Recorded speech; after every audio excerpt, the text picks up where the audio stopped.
मेरे प्यारे देशवासी, आप सबको मेरा प्यार भरा प्रणाम, सलाम, सत श्री अकाल,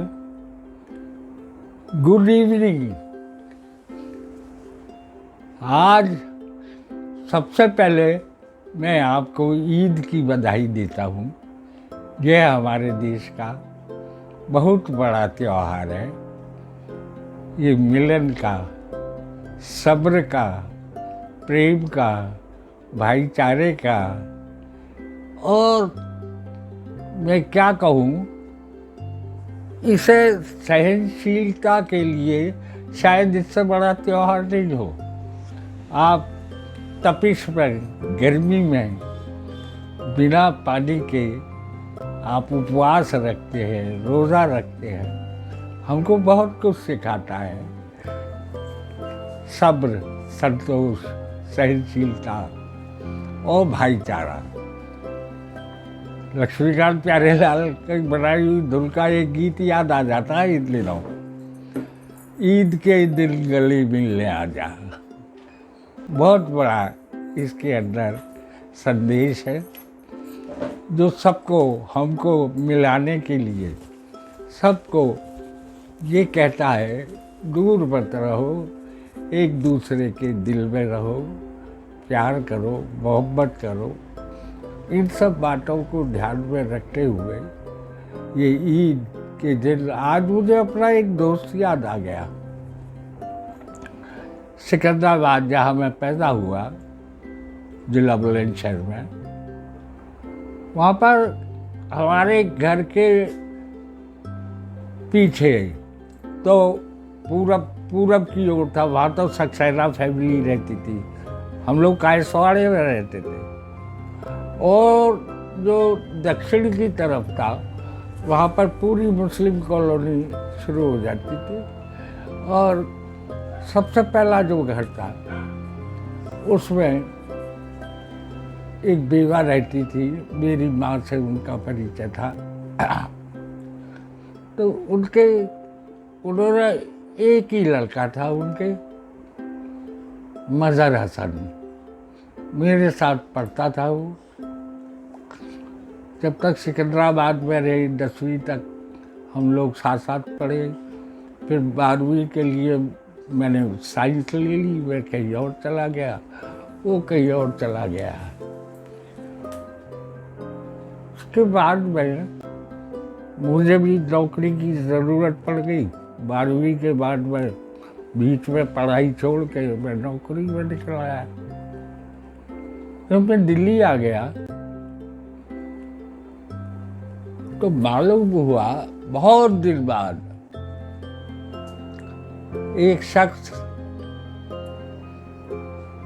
जो दिल्ली में आके दिल्ली पुलिस में सर्विस मैन बन गया था, वो वहाँ पर बहुत बड़ा हमारे साथ सिकंदराबाद में अकेला ही था। वो दूर दूर तक उस जैसा चैंपियन नहीं था। हैमर थ्रो का अकेला। और उसकी माँ ने उसे बड़े प्रेम प्यार से पढ़ाया, तो यहाँ दिल्ली आ गया। तो वो मेरी खोज में था, मैं कहाँ हूँ, कैसा हूँ। तो वो पता लगाता रहा। वो ITO पर SHO बन के आ गया। तो वहाँ से वो मुझसे मिलने, मैं मिंटो रोड एरिया में सर्विस करता था, तो वो आया एक दिन। मैंने ऊपर से नीचे देखा। मैंने कहा, वो पुलिस की यूनिफॉर्म में था। मैंने कहा, मजहर? बोले कि हाँ, याद आ गया। अरे हमने कहा, आप लोग को कोई भूलता है? बोले कि मैं भी नहीं भूला, मैं तब से ही तलाश में था। तो ITO पर वो SHO हो गया। अपने स्पोर्ट्स की बदौलत वो दिल्ली पुलिस में आया था। उसके बाद में वो मुझसे मिलता रहा। फिर इस बीच में मैं बॉम्बे आना जाना हो गया। तो वो ACP हो गया था यहाँ। बाद में मालूम हुआ वो एसीपी से रिटायर्ड होने वाला था, उससे पहले ही उसका इंतकाल हो गया, निधन हो गया उसका। ये मुझे बहुत बाद में पता पड़ी और बहुत तकलीफ हुई। ईद के दिन वो याद आ रहा है, ऐसा लग रहा है जैसे वो मुझसे गले मिल रहा है। तो मैंने पहले ही कहा, सब्र, संतोष, मानवता, भाईचारा, मिलन और न जाने क्या क्या, जितनी भी अच्छाइयों का त्योहार है ईद। मैं फिर से एक बार आप सबको ईद की मुबारकबाद, बधाई देता हूँ, शुभकामनाएं देता हूँ। मेरे प्यारे देशवासियों, आज 2 और बड़े त्योहार हैं। उनमें सबसे पहले मैं आपसे बात करूं अक्षय तृतीया की। हम लोग जब छोटे थे तो माँ इस पवित्र दिन को मनाती थी। वहाँ पे देसी भाषा में, बोलचाल की भाषा में इसे अक्षय तृतीया नहीं बोलते थे, वो बोलते थे आखा तीज। तो हम समझते थे वहाँ पूजा वूजा करती थी, पकवान बनते थे। सबसे बड़ी बात थी कि उस दिन सोना चांदी ऐसी चीज़ें खरीदी जाती थी, वो प्रभु के नाम की, लक्ष्मी नारायण, लक्ष्मी जी की और विष्णु जी की उस दिन पूजा होती थी। तो माँ जो थी उनके क्या क्या पकवान होते थे वो बनाती थी। हम बड़ा इंतज़ार करते रहते थे कब खाएंगे इससे ज़्यादा नहीं। और इस दिन नदियों में, ख़ास तौर से गंगा में नहाने का बहुत ही पुण्य माना जाता है कि आदमी की आत्मा उससे शुद्ध हो जाती है, ऐसा बोलते थे।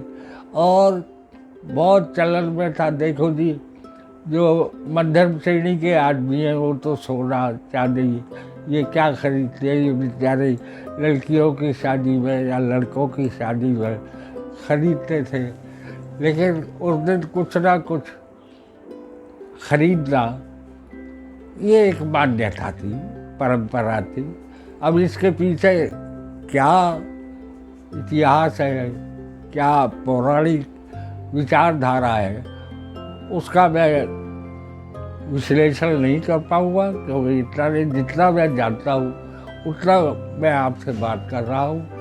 तो ये उस दिन चांदी, अब तो लोग गाड़ियाँ भी खरीद रहे हैं, फ्रिज भी खरीद रहे हैं। और लेकिन उस दिन जो था ये एसी वगैरह, पता नहीं है, जितने भी इलेक्ट्रॉनिक सामान हैं इन सबको खरीदने का उसमें चलन आ गया है। लेकिन दरअसल अक्षय तृतीया में जो क्षय नहीं हो, जिसका क्षय नहीं हो, जो समाप्त नहीं हो, ऐसी धातु उन जो हैं उनकी चीज़ें, ख़ास तौर से सोना और चांदी, ये खरीदी जाती थी। और मान्यता थी कि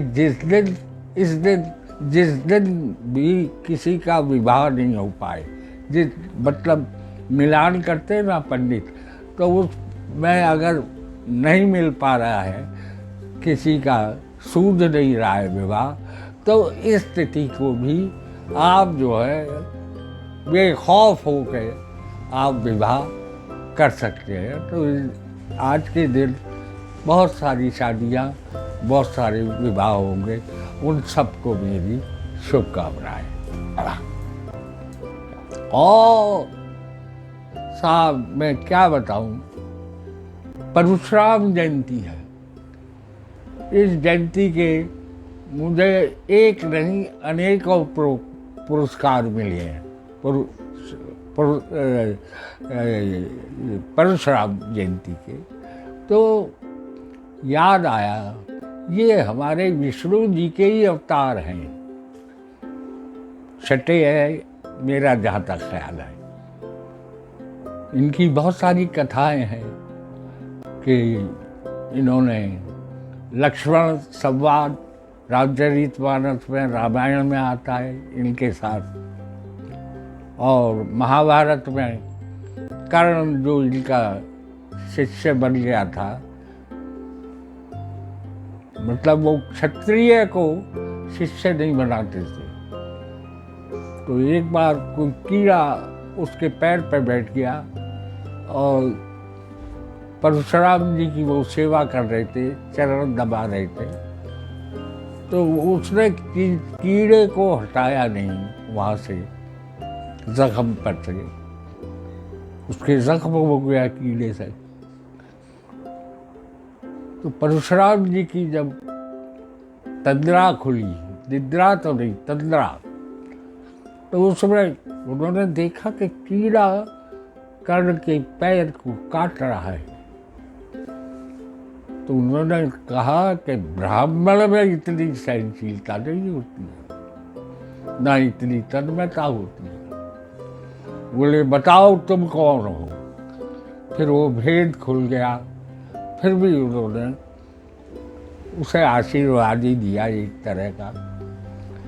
और कर्ण जैसा भारती इस संसार में पैदा नहीं होगा। बेहद सहनशील आदमी, बेहद अपमानजन्य जीवन जीते हुए भी उसने आपको सिद्ध करके दिखाया कि उससे बड़ा धनुर्धर कोई नहीं है। तो आज मैं परशुराम जी को याद करता हूँ। हमारा जो गोत्र है, मैं भी ब्राह्मण कुल से ही हूँ कहने में, लेकिन जीवन में मैं सबका हूँ, पूरा सच्चा भारतीय हूँ, देशभक्त।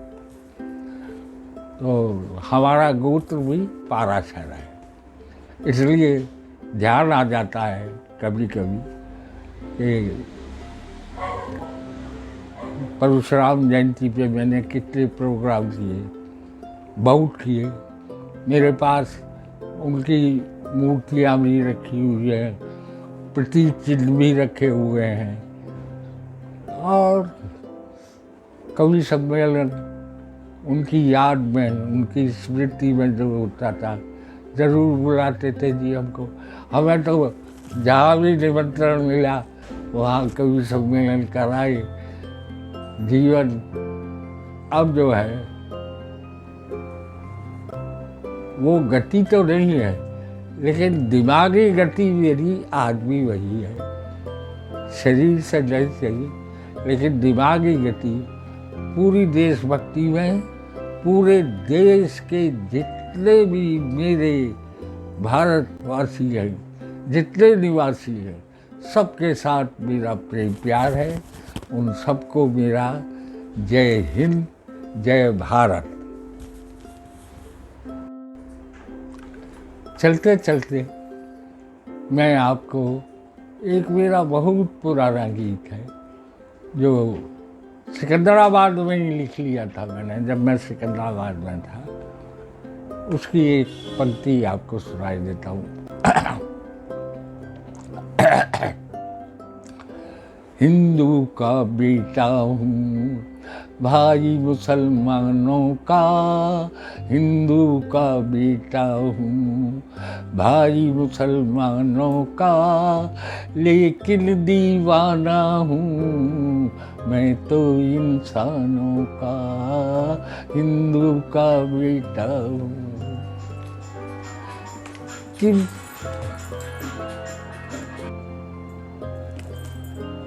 गिरते का जिक्र नहीं, उठते की कीमत है, सोने की ताकत है, चांदी की इज्जत है, लेकिन मैंने तो साथ दिया, मैंने तो साथ दिया, टूटे पैमानों का, इतना दीवाना हूँ मैं तो इंसानों का, हिंदू का बेटा हूँ, भाई मुसलमानों का, लेकिन दीवाना हूँ मैं तो इंसानों का, मैं तो इंसानों का, मैं तो इंसानों का। जय हिंद, जय भारत।